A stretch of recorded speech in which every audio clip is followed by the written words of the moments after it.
de rappel, sachez que nous sommes encore dans le mystère de sa volonté. Précisément dans qu'est-ce que le royaume. Nous sommes sur le troisième point de la définition. Le royaume en tant que nation. Et le point d'étude de ce soir va se porter sur la gouvernance royale et son expansion.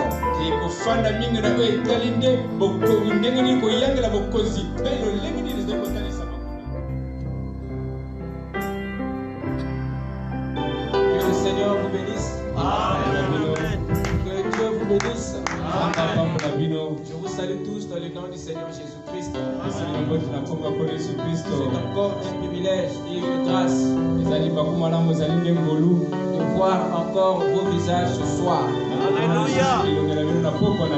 Alors sans plus tarder, nous allons nous lever pour lire les Saintes Écritures.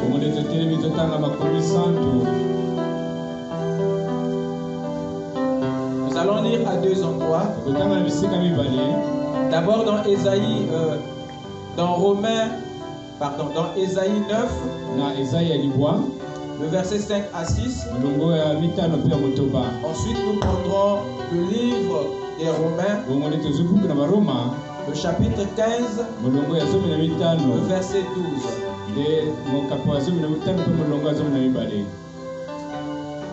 Commençons dans Ésaïe.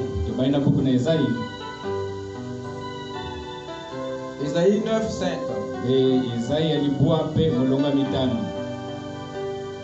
Car un enfant nous est né, un fils nous est donné, et la domination reposera sur son épaule. On l'appellera admirable, conseiller, Dieu puissant, Père éternel, Prince de la paix, pour donner à l'empire de l'accroissement et une paix sans fin au trône de David et à son royaume. Pour donner à l'empire de l'accroissement et une paix sans fin au trône de David et à son royaume.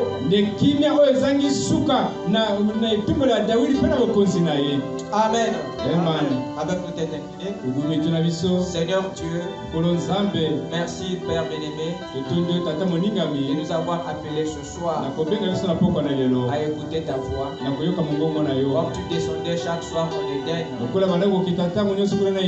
pour consoler ton peuple, cette partie de la nation que tu avais amenée sur la terre. Nous voilà, Seigneur, dans ta présence. Donne-nous quelque chose qui va nous fortifier, Père, pour continuer à défendre non une religion, mais ton royaume. Seigneur, nous te demandons de bénir ta parole, de l'ouvrir pour nous. S'il y a en nous quelque chose qui t'a déplu, viens de nous regarder au travers de ton sang. Le sang de l'alliance nouvelle que tu as versé pour nous. Seigneur Dieu, que le Saint-Esprit puisse se mouvoir dans cette salle pour donner à chacun le désir de son cœur. Toi seul sais, Père, ce que chacun a dans son cœur. Alors ne nous laisse pas repartir de la manière que nous sommes venus. Et puisses-tu nous élever dans les lieux célestes en Jésus-Christ et bénir à partir de là notre corps, notre esprit, notre âme. Car c'est dans le nom de Jésus-Christ que nous t'avons ainsi adressé cette parole. Amen. Je vous prie de vous asseoir pendant que nous ouvrons dans Romains chapitre 15, le verset 12.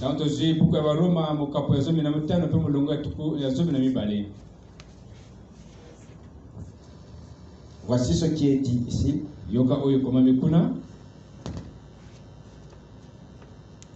Ésaïe dit aussi, il sortira d'Isaïe un rejeton,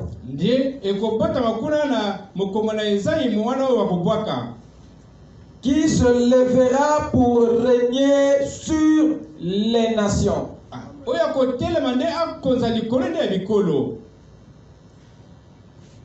Vous écoutez ça? Amen.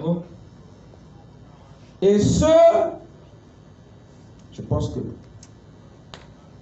voilà, les nations espéreront en lui. Je reprends. Ésaïe dit aussi, il sortira d'Isaïe un rejeton qui se lèvera pour régner sur les nations.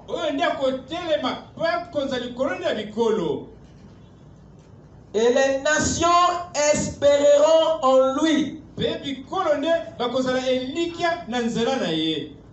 Ésaïe dit aussi, il sortira d'Isaïe un rejeton qui se lèvera pour régner sur les nations. Et les nations espéreront en lui. Que le Seigneur ajoute ses nombreuses bénédictions à la lecture de sa parole. Amen. Nous allons ce soir avancer dans notre étude. Juste en guise de rappel, sachez que nous sommes encore dans le mystère de sa volonté. Précisément dans qu'est-ce que le royaume. Nous sommes sur le 3e point de la définition. Le royaume en tant que nation. Et le point d'étude de ce soir va se porter sur la gouvernance royale et son expansion.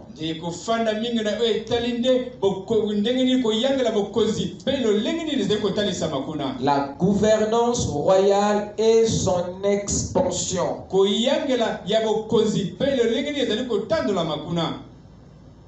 La gouvernance dont nous sommes en train de parler n'est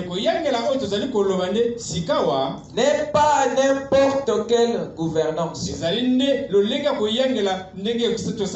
N'est pas une gouvernance présidentielle,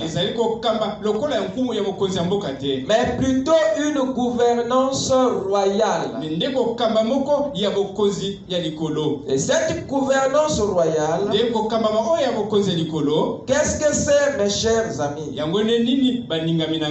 C'est la manière de Dieu, notre roi, de concevoir et d'exercer l'autorité à la tête non d'une organisation, à la tête non d'une dénomination, mais à la tête d'une nation composée des individus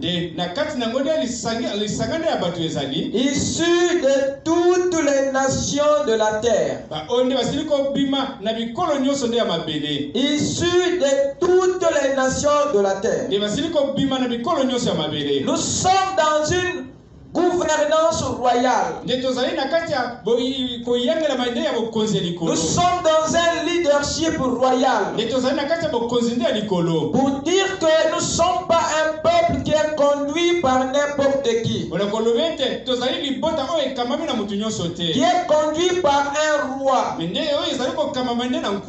pas un vice-président, même pas par un président. Parce que notre Dieu n'est pas un président, mais notre Dieu est un roi.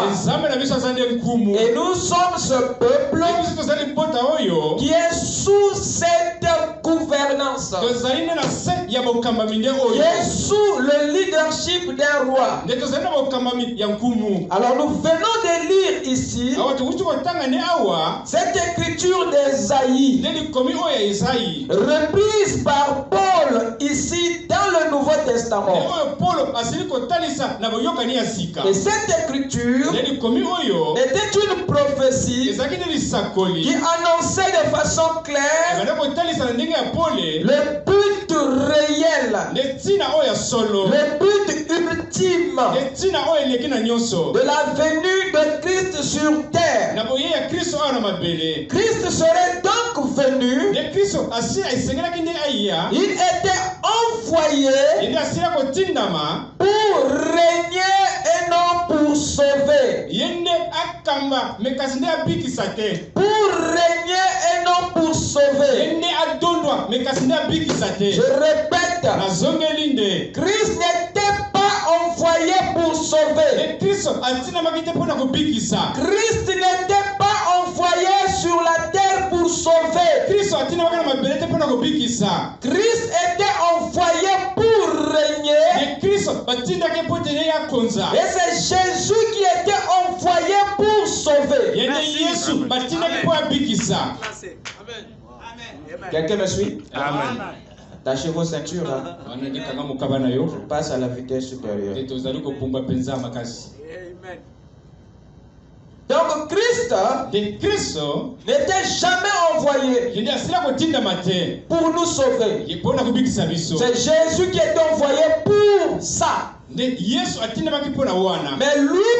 était venu pour régner sur une nation composée de plusieurs individus issus de plusieurs nations. Remarquez ce que Paul reprend ici. Il dit ceci: il sortira d'Isaïe un rejeton qui se lèvera pour régner. Le but de la venue de ces rejetons, la raison de son apparition, le but de son élévation ou de sa venue n'est pas le salut, mais c'est le règne. Il sortira d'Isaïe un rejeton qui se lèvera pour sauver, pour régner sur la nation, non, sur les nations. Et les nations espéreront en lui.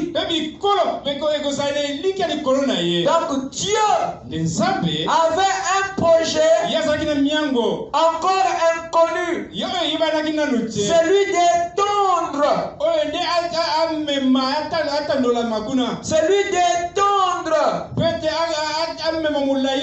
sa gouvernance au-delà de la nation d'Israël, au-delà d'une nation.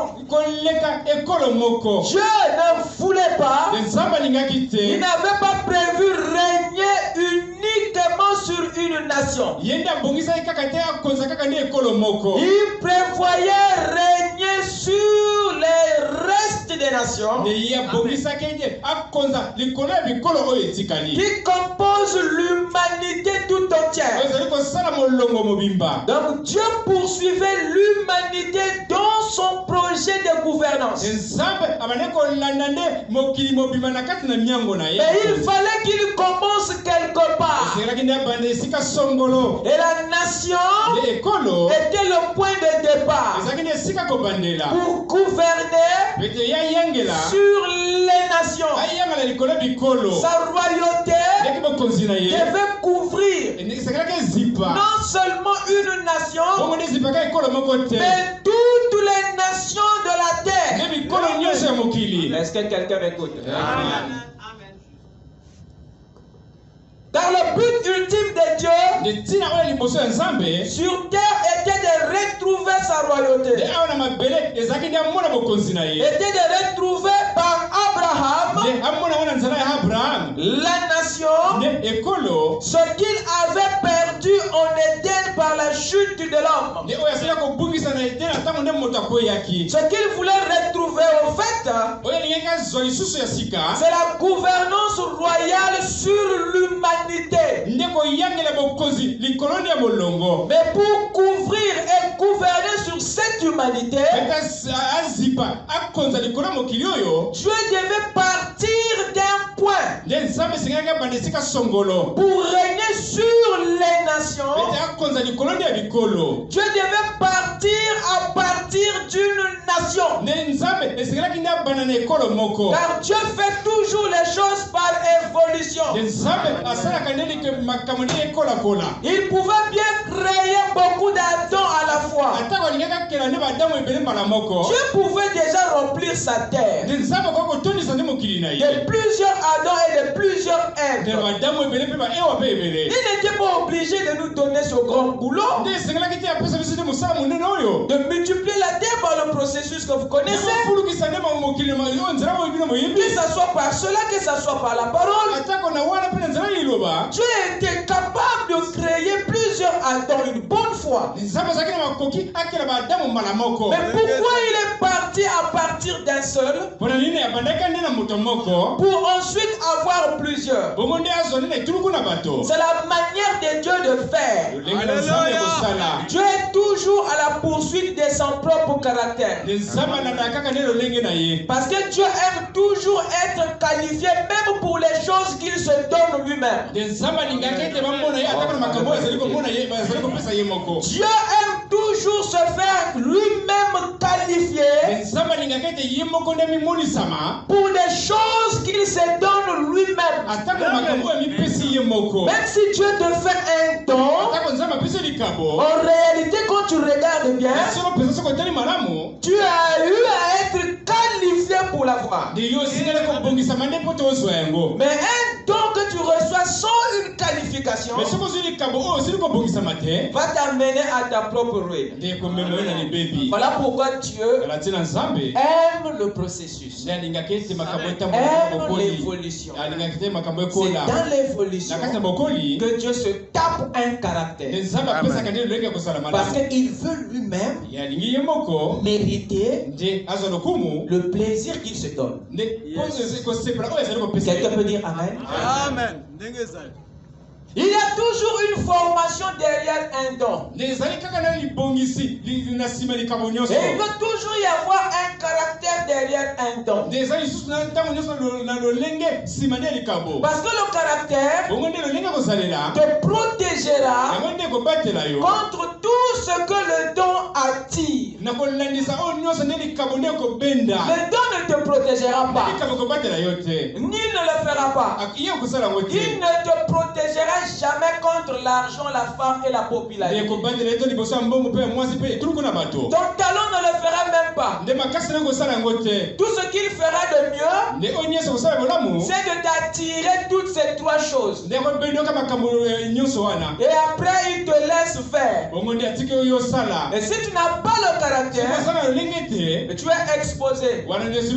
Seul le caractère peut protéger le don contre tout ce que le don attire. Si tu as le caractère, même si le don attire la popularité, la popularité ne te fera pas tomber. Même si le don attire la femme, la femme ne te fera pas tomber. Même si le don attire l'argent, l'argent ne te fera pas tomber. Parce que derrière le don, tu as construit un caractère. Je parle à moi-même. Amen. C'est la raison pour laquelle Dieu aime le processus. Voilà pourquoi il aime le parcours. Le chemin qui menait à Dieu, la colonne de feu, était un chemin parcouru par un seul individu, Aaron. Parce que ce chemin-là devait t'amener des parvis jusqu'au lieu très saint en passant par le lieu saint. Mais les fils d'Aaron ne prenaient pas le chemin le plus long. Et ils prenaient le chemin le plus court. C'est lui qui s'arrêtait dans le lieu saint. Ça vous amène dans un lieu comment saint. C'est très beau le lieu saint. Mais Dieu n'est pas dans le lieu saint. Mais vous aimez le lieu saint. Mais si tu vas là-bas, tu ne le verras pas. Parce que c'est une raccourci. C'est un raccourci. Et ce chemin-là n'a pas de caractère. Et les fils d'Aaron, ils aimaient le chemin le plus court. Voilà pourquoi ils ne voyaient jamais Dieu. Des sacrificateurs. Ils travaillent dans le temple. Ils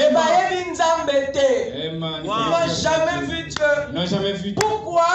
Parce qu'ils aiment les petits parcours. Les raccourcis. Mais le plus long chemin qui était dans le corps de Christ, le tabernacle, le plus long chemin, c'est celui qui a mené à la colonne de feu. Et seul le Père prenait ce chemin. S'il y a un fils qui veut faire les affaires du Père, il peut aussi prendre le plus long parcours. Pas des raccourcis, pas des sautes moutons. Prends le plus long parcours. Parce que le Père Aaron prenait ce chemin sans tricher. Parce que dans ce chemin, on construit le caractère. Dites Amen. Le chemin qui mène à Dieu. Et le chemin du caractère. Voilà pourquoi Dieu aime l'évolution. Il apprécie la terre parce que tout ce qu'il a placé ici évolue dans le même processus. Le grain ne saute pas. Les étapes pour devenir un baobab. Non. Non. Dieu il a placé toutes les formes de la vie sur un processus. Lorsque vous aidez un poussin à sortir de sa coquille, vous le tuez.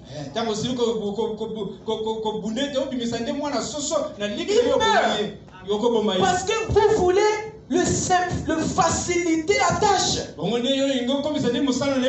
Or, son caractère réside dans sa capacité à casser sa propre coquille. Oh, quelqu'un peut dire Amen? Amen. Adam et Ève étaient la première partie de la nation humaine que Dieu avait placé sur la pierre de la parole. Ils avaient reçu, comme les enfants d'Israël dans le désert, les lois, les commandements, les ordonnances en Éden. C'était une loi qui réglementait la vie d'Adam et Ève dans l'Éden. La loi que Dieu leur avait donnée, c'est ça qui disciplinait leur vie en Éden, sur la terre. Tu pourras manger de tous les arbres, mais quant à l'arbre qui est au milieu, ne touche pas. C'était la loi que Dieu avait remis à cette première partie humaine de de sa nation. Et ils étaient bâtis sur cette pierre. Comme Israël dans le désert. Ils étaient établis sur les mêmes fondements de la loi. Dans cette partie de l'humanité représentée par Adam et Ève, se trouvaient plusieurs familles, plusieurs tribus, plusieurs communautés, plusieurs peuples. C'est à partir d'eux que Dieu avait voulu gouverner le reste de l'humanité, qui était encore invisible, mais existant déjà sous la forme des semences en Adam. Mais la chute vint et a interrompu le programme de domination de Dieu. C'est la chute qui a interrompu le programme de domination que Dieu avait prévu sur l'autre partie de l'humanité qui était encore invisible en Adam. Donc, la gouvernance de Dieu devait partir d'Adam et Ève et s'étendre sur les autres semences de l'humanité qui n'avaient pas encore vu le jour. Mais la chute a interrompu la gouvernance de Dieu sur le reste des parties de l'humanité que Adam et Ève n'avaient pas encore engendré. Alors Dieu est obligé de refaire les choses. Quelqu'un peut dire Amen. Amen. Donc l'humanité est l'entité que Dieu poursuit dans sa royauté. Et Dieu ne peut pas vouloir cette humanité et s'arrêter à Israël. Il ne peut pas poursuivre l'humanité et s'arrêter à Adam et Ève. Il ne peut pas poursuivre les nations et s'arrêter qu'à Israël. Parce qu'Israël était une nation. Quand elle a reçu les lois, mais Dieu avait un empire, un royaume à bâtir. Par conséquent, il devait étendre son autorité au-delà des rives d'Israël. Parce qu'il devait dompter, il devait contrôler les autres parties des nations. Donc Israël n'était que le point de départ, l'échantillon sur lequel Dieu voulait tester sa royauté, tester sa gouvernance avant de l'exercer et de l'étendre sur les autres parties de l'humanité. Les nations qui étaient encore sous la rébellion, sous la gouvernance diabolique de Satan. Comprenez que le royaume que nous formons tous est composé des individus venus des autres nations de la terre. Pour dire, en réalité, c'est l'humanité que Dieu cible comme étant la nation universelle de son royaume. Voilà ce qui est dans l'arrière-pensée de Dieu. Il n'y a pas plusieurs nations comme telles dans le royaume de Dieu. Mais il n'y a qu'une nation, mais formée par des individus venus de plusieurs autres nations. Et le plan de Dieu au ciel était celui d'étendre sa royauté au-delà d'Israël, au-delà d'une nation. Qu'est-ce qui se passe? Le royaume de Dieu n'est pas un royaume juif, n'est pas un royaume grec, n'est pas un royaume noir, un royaume des blancs, des jaunes ou des rouges. Le royaume de Dieu est un royaume universel, interracial, dans lequel toutes les races de la terre perdent leur valeur ethnique, perdent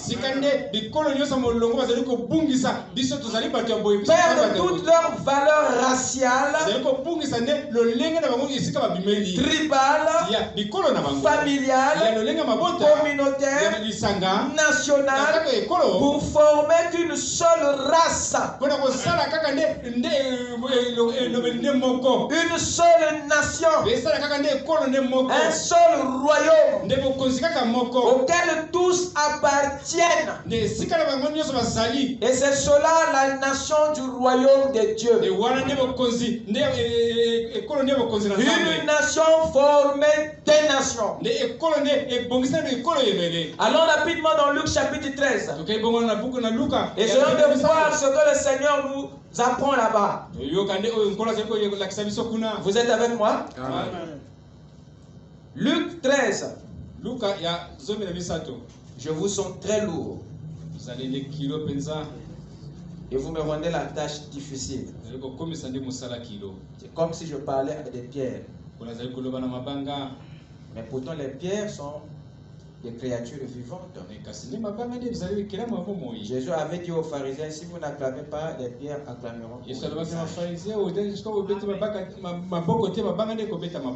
Et le royaume de Dieu, et chaque fils du royaume est une pierre. Amen. Dites Amen. Amen. C'est sur la pierre que Dieu a gravé la parole. Yes. Vous êtes des pierres vivantes. Amen. Amen. Il n'y a pas un jubilé qui dépasse celui des pierres. Il a encore dit, c'est sur cette pierre que je bâtirai mon église. Pourquoi on va aller le bâtir sur le carton? Dites Amen. Il n'y a pas un support qui dépasse la pierre. Tout ce qui a été gravé sur la pierre reste encore vivant aujourd'hui. Allez-y en Égypte et venez me donner la nouvelle. Yes. Si ce n'est pas vrai. Amen. Amen. Amen.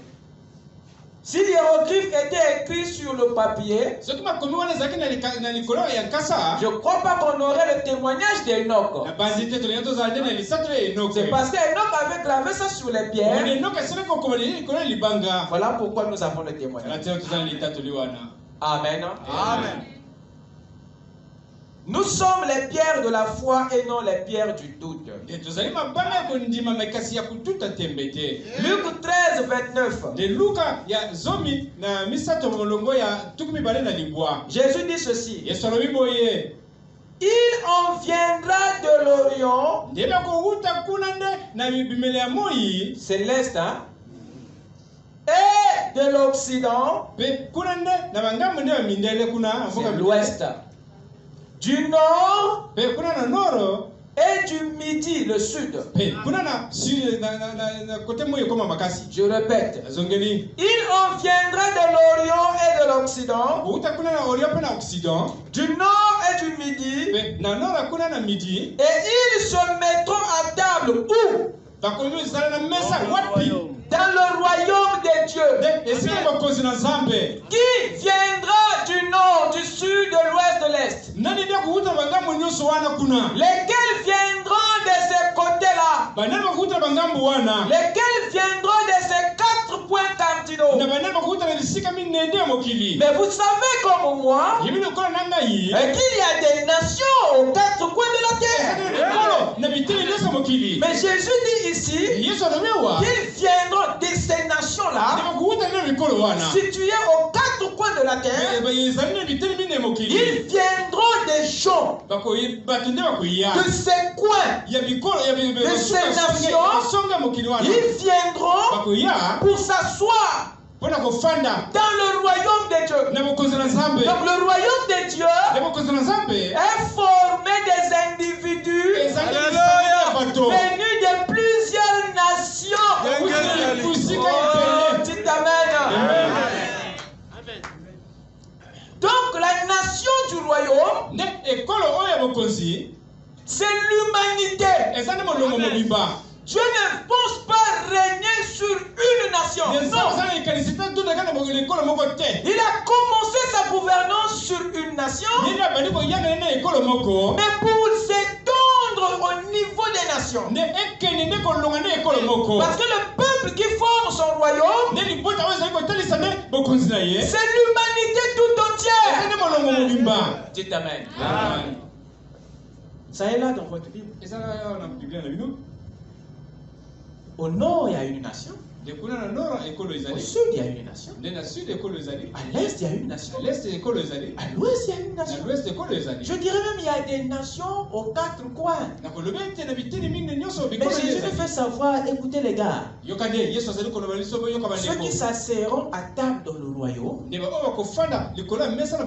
donc le peuple qui va former le royaume de Dieu, sortiront de toutes ces nations pour former une seule nation. Amen. Une seule race. Donc l'importance des couleurs va disparaître. Donc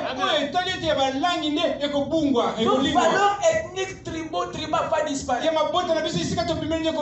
Parce que tu ne peux pas intégrer le royaume et conserver ton ethnie raciale. C'est pas possible. Ouvrez donc Colossiens 3 rapidement. Colossiens 3 verset 11. Écoutez. Il y a ici où? Dans le corps de Christ. Il y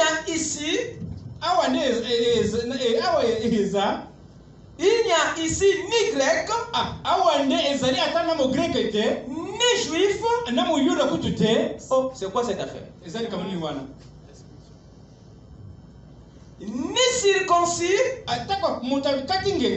ni incirconcis, ni barbare, ni scythe, ni esclave, ni libre, mais Christ est tout en tous. Le corps de Christ, le royaume universel de Dieu, brise nos réalités ethniques, met fin à nos appartenances communautaires. Quand vous rentrez dans le royaume, vous n'avez plus conscience de la couleur de votre peau, ni de la tribu d'où vous venez, ni du pays auquel vous êtes originaire. Toutes ces choses prennent fin quand l'individu entre dans le royaume. Si dans une église, on traite les gens en fonction de la tribu d'où ils viennent, en fonction de la langue dont tu parles, ou du coin d'où tu viens, de la couleur de ta peau, si dans une église, il y a encore, ces choses ont encore de la valeur, de l'importance, on ne peut que te donner l'opportunité que si tu es du même coin que moi, si vous voyez ces réalités dans une église, c'est que cette église-là n'est pas la nation du royaume. Il n'y a pas le royaume à cet endroit. Ils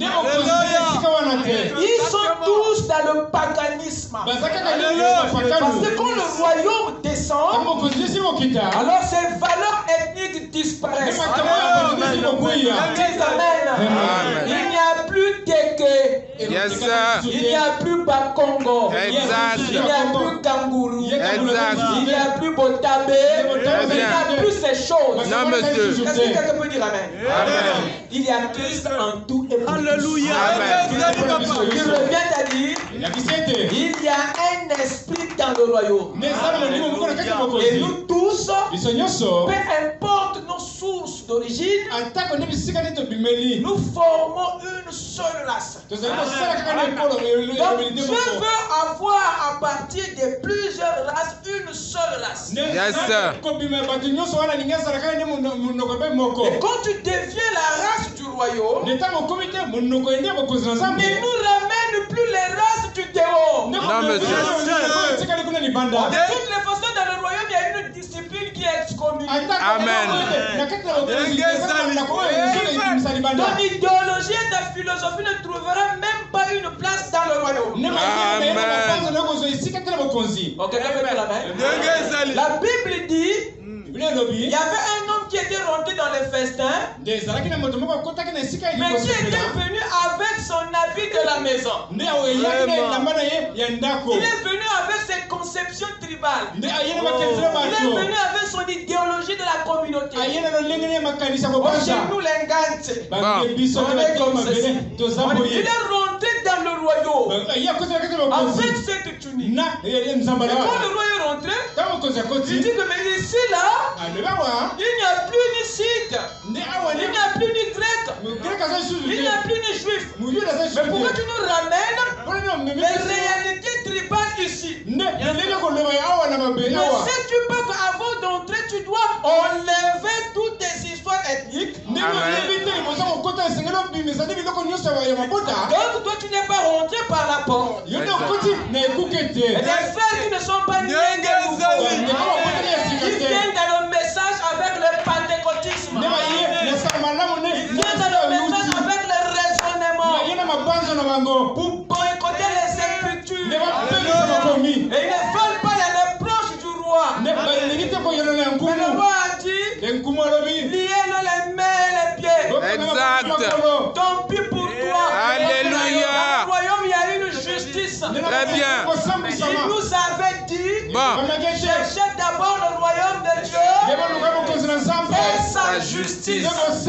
Beaucoup croient que le royaume, ils sont aveuglés en ce qui concerne la justice. Si Dieu avait démoli la justice, après avoir obtenu le royaume, c'est parce que la justice humaine est corrompue. Amen. Et la justice divine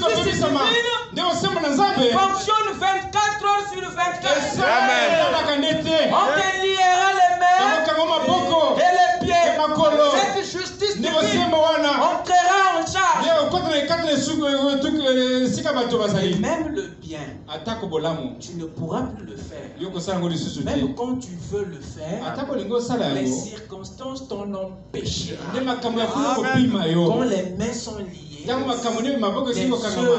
tu veux faire le bien, tu n'arrives pas. Tu es lié parce que tu es une sémence corrompue. Amen. Même les pieds seront liés. Où est-ce que tu vas partir? Tu vas aller où? Tu ne vas plus avancer dans la révélation. Tu ne vas même plus connaître qu'est-ce que Dieu veut. Non, monsieur. Tu pourras aller nulle part. Même une petite citation, tu ne peux même plus commenter parce qu'il n'y a plus l'inspiration. Le Fratari. Vous allez aller où? Parce que vous avez amené l'interdit. Le royaume n'est pas une église comme telle. Amen. Amen. Le royaume n'est pas l'église à notre sens que nous connaissons là. Parce qu'il y a beaucoup d'églises qui n'ont pas la parole. Il y a des églises où il n'y a pas la parole. Mais ça porte le nom d'église. Voilà pourquoi nous avons dit que le royaume est différent de l'église. Amen. Amen. Galates 3. Écoutez ce qu'il ajoute encore ici. Prenons le verset 28. Il n'y a plus ni juif. Paul ramène ça parce qu'il sait de quoi vous êtes capable. Vous avez détruit l'œuvre de Dieu à cause de vos intérêts égoïstes. Il ramène ça parce qu'il sait que ces choses-là causent beaucoup de dégâts et détruisent la parole. Quand il parle des juifs, ni grecs, il parle des tribus, des races. Et Paul veut se rassurer que ces choses n'ont plus rien à voir dans le corps de Christ parce qu'ils vont amener un désordre, un gâchis. Amen. Il les écarte du royaume. Il écarte ces réalités ethniques, raciales du royaume parce qu'il sait que le diable les utilise pour amener la division. Parce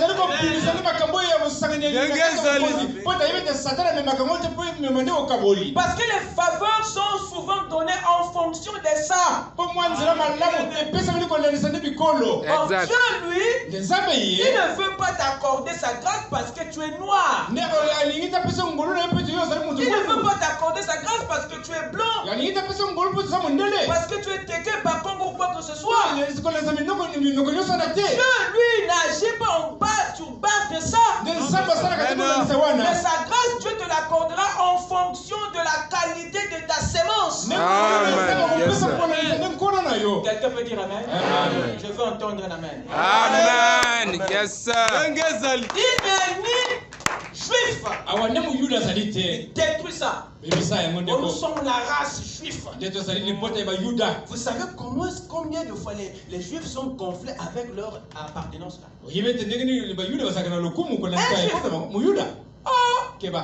Ils sont fiers de leurs origines, de leur race. Mais c'est pas ça. Bon. C'est pas ça. D'ailleurs, il n'y a que 144 000 parmi eux qui sont la sémence élue. Mais maintenant les autres, qui sont aussi des juifs. Vous comprenez? Donc, vous ne pouvez pas chevaucher ça et aller quelque part. Vous ne pouvez pas rentrer dans le royaume en chevauchant la race. Oh, je parle à moi-même. Amen. Il n'y a plus ni juif. Mais il faut aller où les juifs, mon frère? Bon. On a dit ici, il n'y en a plus. Parce que sous Ah. Que Dieu te bénisse. Il n'y a ni grec. Ah. Les intelligents là. Il n'y en a plus. Il n'y a plus ni esclave. Il n'y a plus ni libre. Mon frère, arrêtez-vous un peu. Même toi qui es libre là. Quand tu rentres dans le royaume là, c'est fini. Donc celui qui était libre devient un esclave, l'esclave qui devient. Le royaume marche comme à l'envers. Donc quand tu viens avec ton ethnie, on te dit que non, c'est plus ça. Voilà pourquoi c'est difficile. Si et seulement si l'œuvre du salut n'est pas encore accomplie en toi, c'est difficile de s'aligner à la loi du royaume. Amen. Parce que ça va à l'encontre des réalités humaines que chacun de nous défend dans son corps intérieur. Ça renverse nos raisonnements. Il n'y a plus ni homme ni femme. Moi, je vous avais dit ça ici. Que quand on repart, égalité. Il dit ici dans le corps, il n'y a ni femme, ni homme. C'est un concept très dangereux et très profond. Ne vous en faites pas. On est dans le royaume, non? Il n'y a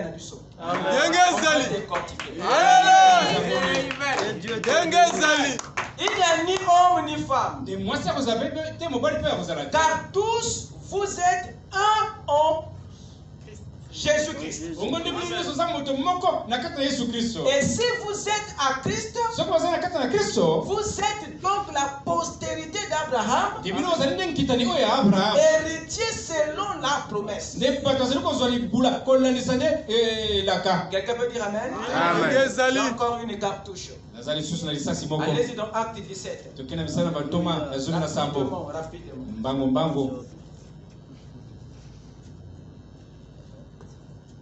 Prenez le verset 24.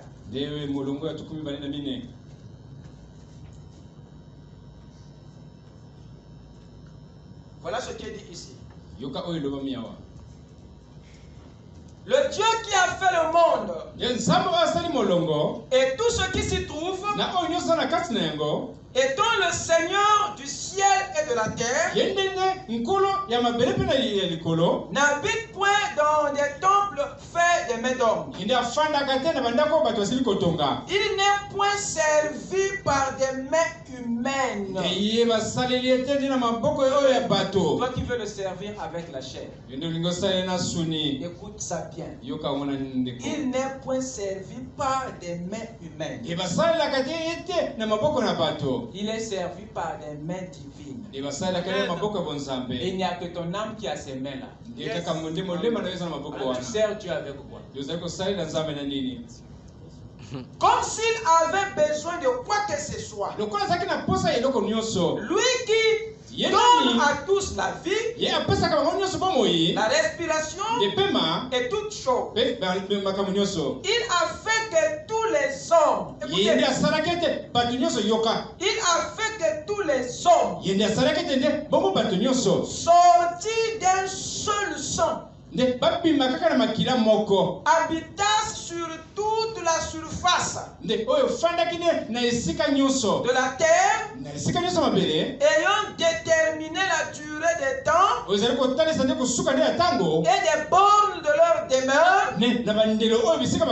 Donc à partir d'un seul homme, d'un seul sang, Dieu a dispatché les hommes sur les différentes surfaces de la terre. Et il leur a donné quoi? Des bornes selon leur demeure. Donc des pays, des différentes parties de la terre. Il a voulu qu'ils cherchassent le Seigneur et qu'ils s'efforçassent de le trouver en tâtonnant. Bien qu'il ne soit pas loin de chacun de nous. Car en lui, nous avons la vie. C'est là où tout commence. Virgule, le mouvement qui est la croissance et l'être, l'état parfait d'un homme mature. Écoutez maintenant ce qui vient. C'est ce qu'ont dit aussi quelques-uns de vos poètes. De lui, nous sommes la race. Ainsi donc, et donc quoi? La race de qui? La race de Dieu. Nous ne devons pas croire. Paul montre ici un parcours qui est parti d'un seul homme. Dieu a dispersé sur les différents coins de la terre. Avec le temps, il en fait maintenant sa race. Une race. Donc de plusieurs qui étaient dispersés en partant d'un Adam. Nous avons été dispersés à partir de la tour de Babel. L'objectif de Dieu, c'est de rassembler dans son royaume une seule race composée venue de plusieurs. Et c'est cette humanité-là qui est le peuple ou la nation du royaume. 1 Pierre 2. 1 Pierre 2, verset 9.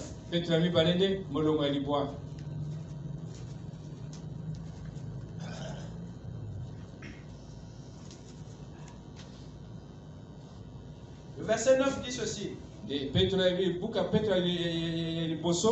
Vous au contraire, vous êtes une race élue. On s'adresse à vous. Hein? Amen. Vous au contraire, vous êtes une race élue. Comment nous sommes une race élue? Alors qu'au milieu de nous, il y a plusieurs races.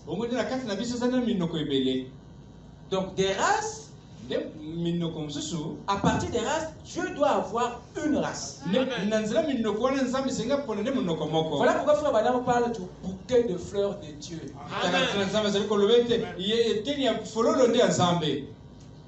Et vous, au contraire, vous êtes une race élue,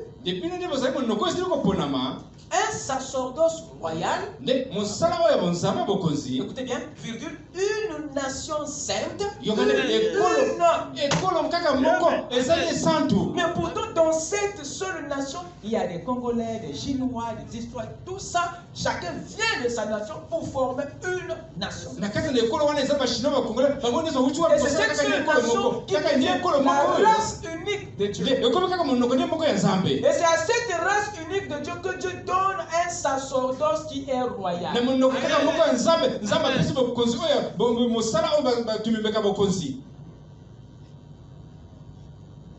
Un sacerdoce royal, une nation sainte, un peuple acquis,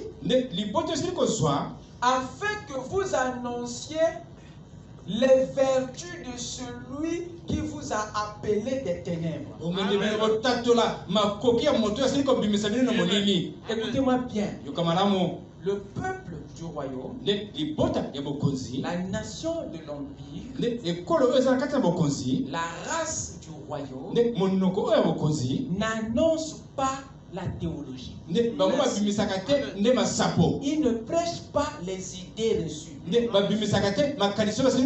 Le message que prêchent les sacrificateurs et les saints du royaume, c'est les vertus vivantes.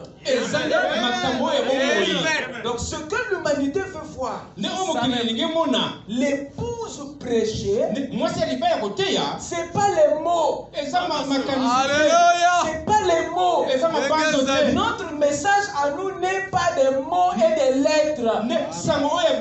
Le message de l'épouse, c'est la vie. Nous communiquons et nous prêchons les vertus. C'est-à-dire, tu communiques la foi, tu prêches la tempérance.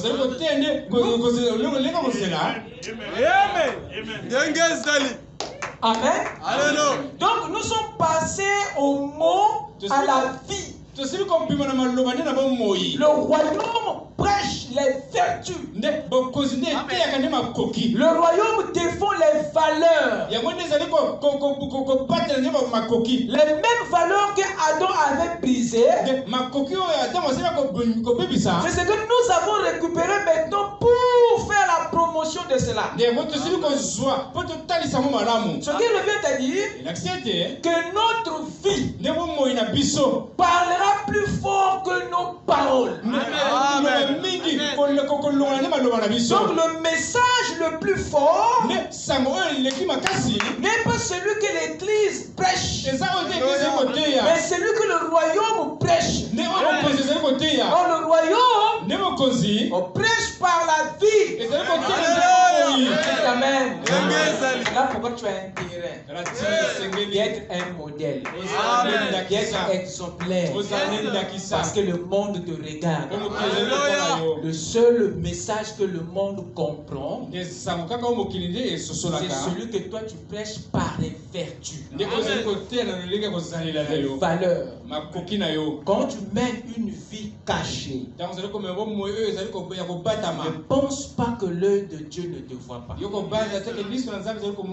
Tu dois savoir une chose, que une vie privé n'existe pas dans le royaume. Tout ce que tu fais personnellement nous affecte collectivement. Ne viens pas me dire que non, c'est ma vie. Tu n'as pas une vie. Ta vie que tu dis, ta vie là, c'est celle que tu partages avec nous. Ce que tu fais en secret nous affecte nous. On ne sera pas guéri à cause de ce que tu fais dans le secret. Amen. Ça, c'est ce que l'Église ne comprend pas. Archon, il était seul à voler les lingots d'or et les manteaux.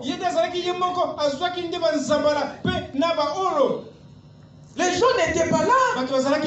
Il était seul. Un péché personnel. Mais est devenu un péché communautaire. Jusqu'à ce que ce péché est devenu national. Couper les conséquences. Les pères ont mangé les raisins verts. Mais c'est les dons des enfants qui sont gâtés. Mais ce n'est pas les enfants qui ont mangé les raisins. Comment c'est d'autres qui ont bouffé les raisins? Mais c'est les dons de ceux qui n'ont pas croqué ça qui sont gâtés. C'est pour vous dire qu'il y a un lien. Ta vie est connectée à la nôtre, mon frère. Arrête la fornication, frère. Arrête l'adultère. Tu nous mets en danger. Arrête ça, s'il te plaît. Parce que les autres vont mourir à cause de ton plaisir de quelques secondes. Archon s'est réjoui, il a pris ses histoires. De toutes les façons, je suis seule personne ne me voit. Le pasteur dit ce n'est pas là, il est parti. Donc lui, c'est lui qui me contrôlait. C'est lui qui me maîtrisait. Comme il est parti, je peux tout faire. Mais Dieu n'est pas parti. La gouvernance de Dieu se fait dans la continuité. Amen. Dieu ne retire que ses hommes. Bon. Il ne retire jamais son esprit. Alléluia. Or, ce qui nous conduit, ce n'est pas l'homme qui a été retiré, mais c'est l'esprit omniprésent. Ils sont part d'un nouveau tabernacle pour continuer le leadership de Dieu. Dites Amen. Amen. Quand il a pris, il est parti. Personne n'a vu. Personne n'a su. Mais le peuple a commencé à tomber. Josué a dit, mais qu'est-ce qui se passe? Pourquoi il y a des tombées? Seigneur, tu n'avais pas dit ça. Comment se fait-il qu'il y a maintenant des morts? Les gens n'arrivent plus à vivre la parole. Les gens sont en train de rétrograder. D'autres repartent dans le monde. D'autres ont perdu l'amour de la parole. Pourquoi? Parce qu'il y a un quelque part qui a comploté avec la parole. Et on prison la parole dans le secret. En ayant fait un complot dans le secret, ça a affecté le peuple. Alléluia. L'Église n'a plus l'amour du salut. Amen. Et les gens ont perdu la joie du salut. Et on ne sait pas pourquoi. D'où vient cette froideur? Alors aller à l'église c'était une joie hier. Mais aujourd'hui je ne veux même pas aller. Il y a un qui a péché dans le secret. Amen. Voilà pourquoi ton âme ressent ça. Mais retenez mon frère, la justice divine du royaume va épurer les pécheurs. Amen. Car Dieu a promis qu'il y aura une épouse sans tache, l'iride, de semblable. C'est la nation du royaume. Que le Seigneur bénisse. Yes, sir. Amen, amen. Amen. La La gouvernance royale et son expansion. Amen. Ce qui revient à dire que quand Dieu s'emparera de ta vie, il ne mettra pas de côté ta famille. Amen. Parce que sa gouvernance agit par en expansion. Ce que tu fais affecte tes enfants qui ne sont pas encore nés. Et ce que Dieu fait dans ta vie affecte aussi tes enfants qui ne sont pas encore nés. Voilà pourquoi il a dit, je visiterai le péché jusqu'à combien de générations? Je visiterai aussi le bien jusqu'à. Le péché est générationnel. La justice est aussi générationnelle. Mon frère, continue à faire le bien. Parce que tu récolteras, et même tes enfants qui ne sont pas encore nés vont récolter ce bien-là. Et le mal fonctionne sur le même principe. Donc quand tu nous demandes de faire le bien, ce n'est pas pour lui, mais c'est pour nous-mêmes. C'est pour notre bien. Que Dieu vous bénisse. Lèvons-nous.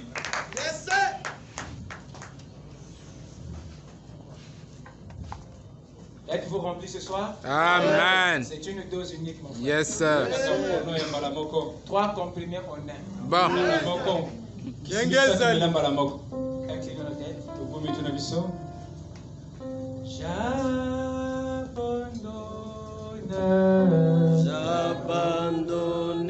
tout.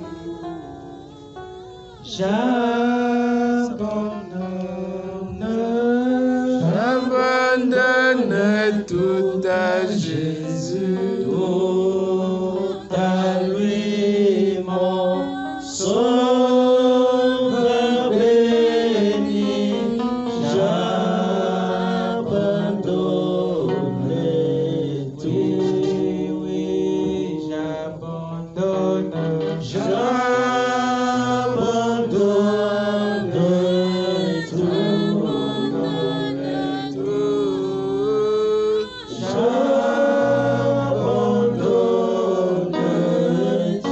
J'abandonne tout à Jésus. Tout à lui, mon sauveur béni.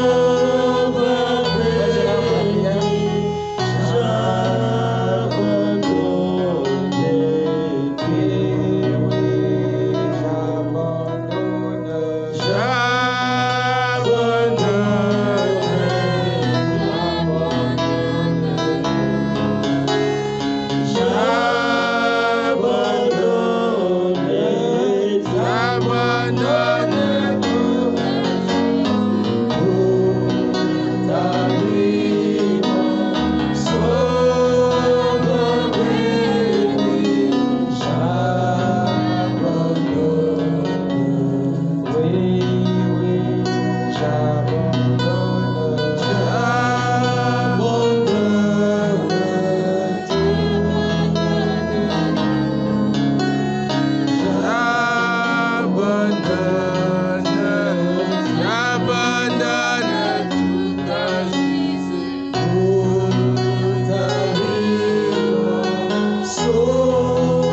Il est écrit dans ta parole. Lorsque tu avais visité Daniel, tu avais dit que ceux qui liront cette parole, la connaissance augmentera. qui revient à dire que la révélation devrait atteindre ses plénitudes. Voilà pourquoi ce soir, oh Dieu, tu as trouvé bon de nous parler au sujet de cette gouvernance royale. Il devrait être dans la continuité, Seigneur. Pourquoi cela a été brisé dans l'Éden? Lorsque Adam avait péché, gloire te soit rendue, Seigneur, et tu avais prévu un corps qui devrait rétablir cette gouvernance, afin que les fils et les filles de Dieu qui étaient prédestinés dès avant la fondation du monde puissent recevoir cette gouvernance et entrent dans le travail. Voilà pourquoi tu es en train de nous enseigner cela, Seigneur. Et il s'avère que nous étions rentrés dans des ethnies, Seigneur, dans des choses, oh Dieu Tout-Puissant, qui nous ont éloignés de ta parole, qui nous ont fait à ce que, Seigneur, qu'on puisse faire des choses que nous n'étions pas censés faire. Voilà pourquoi nous étions éloignés. Mais ce soir, Seigneur, nous te disons merci de nous avoir ramenés, d'avoir brisé au Dieu Tout-Puissant tout ce qui nous éloignait de toi, tout ce qui nous associe au monde, Seigneur, les péchés de la fornication, de l'adultère, Seigneur, oh Dieu Tout-Puissant, qui affectait les autres. Nous croyons que ce soir nous les avons déposés devant ton trône de miséricorde et que l'expiation, Seigneur, a été faite par l'écoute de ta parole. Voilà pourquoi nous te disons merci, Seigneur. Bénis ton serviteur, oh Dieu, puisse le coin de davantage, Seigneur, afin qu'il continue à être une bénédiction. Nous croyons que la sémence qui a été déposée produira la victoire pour l'avancement meilleur de ton royaume. Nous croyons que par l'écoute de ta parole, Père, les malades sont guéris au nom de Jésus. Les affligés sont consolés et les rétrogrades sont ramenés dans ta maison. Bénis les dîmes et les offrandes qui seront prélevées pour toi. S'il y a un lendemain, Seigneur, accorde-nous encore le privilège de venir écouter tes oracles. Et la gloire, la louange te soit rendue. Dans le nom de Jésus-Christ, et nous l'avons ainsi prié.